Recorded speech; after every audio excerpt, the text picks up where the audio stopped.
اعوذ باللہ من الشیطان الرجیم بسم اللہ الرحمن الرحیم ولو ان لكل نفس ظلمت ما في الارض لافتدت به واسروا الندامة لما رأوا العذاب وقضي بينهم بالقسط وهم لا يظلمون۔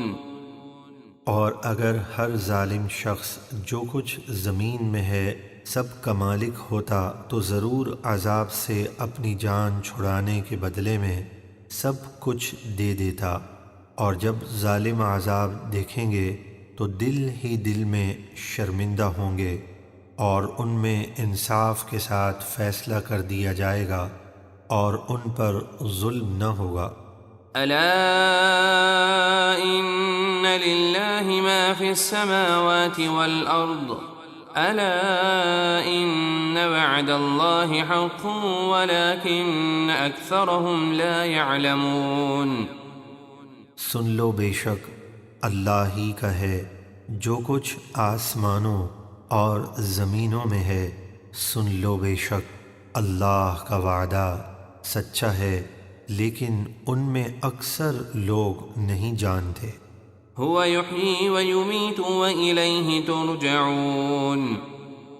وہ زندہ کرتا اور موت دیتا ہے اور تم اسی کی طرف لوٹائے جاؤ گے۔ يا أيها الناس قد جاءتكم موعظة من ربكم وشفاء لما في الصدور وهدى ورحمة للمؤمنين۔ اے لوگو، تمہارے پاس قرآن کی صورت میں تمہارے رب کی طرف سے نصیحت آئی اور دلوں کی بیماریوں کے لیے شفا اور ہدایت اور رحمت ایمان والوں کے لیے۔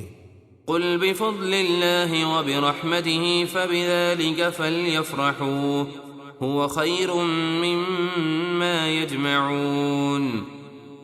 اے حبیب آپ فرما دیجئے اللہ ہی کے فضل یعنی قرآن اور اسی کی رحمت یعنی رحمت دو عالم صلی اللہ علیہ وسلم پر ہی مسلمانوں کو چاہیے کہ خوشیاں منائیں۔ معلوم ہوا کہ جس مہینے میں قرآن نازل ہوا یعنی رمضان شریف اور حضور صلی اللہ علیہ وسلم کی ولادت کے مہینے یعنی ربیع الاول شریف میں خوشیاں منانا اور عبادات کرنا بہتر ہے، کیونکہ رب کی رحمت ملنے پر خوشی کرنی چاہیے، اور حضور صلی اللہ علیہ وسلم تو رب کی سب سے بڑی نعمت ہیں۔ یہ خوشی رب کی نعمتوں کا شکریہ ہے۔ وہ خوشی منانا اس مال سے بہتر ہے جسے وہ جمع کرتے ہیں۔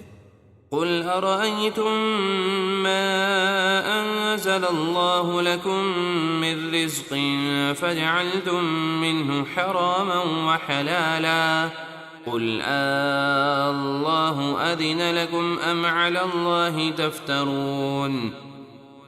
آپ فرمائیے بھلا بتاؤ تو جو حلال پاکیزہ رزق اللہ نے تمہارے لیے اتارا تم نے اس میں اپنی طرف سے کچھ کو حرام اور کچھ کو حلال ٹھہرا لیا۔ آپ فرمائیے کیا اللہ نے تمہیں اس کی اجازت دی ہے یا تم اللہ پر جھوٹ باندھتے ہو؟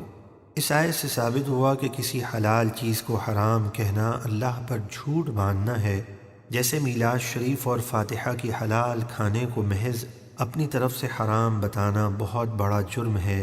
اللہ اس سے محفوظ فرمائے۔ وما ظن الذين يفترون على الله الكذب يوم القيامة إن الله لذو فضل على الناس ولكن أكثرهم لا يشكرون۔ اور جو لوگ اللہ پر جھوٹ باندھتے ہیں ان کا کیا خیال ہے کہ قیامت کے دن ان کا کیا حال ہوگا؟ بے شک اللہ لوگوں پر فضل فرماتا ہے مگر اکثر لوگ شکر نہیں کرتے۔ صدق اللہ العظیم۔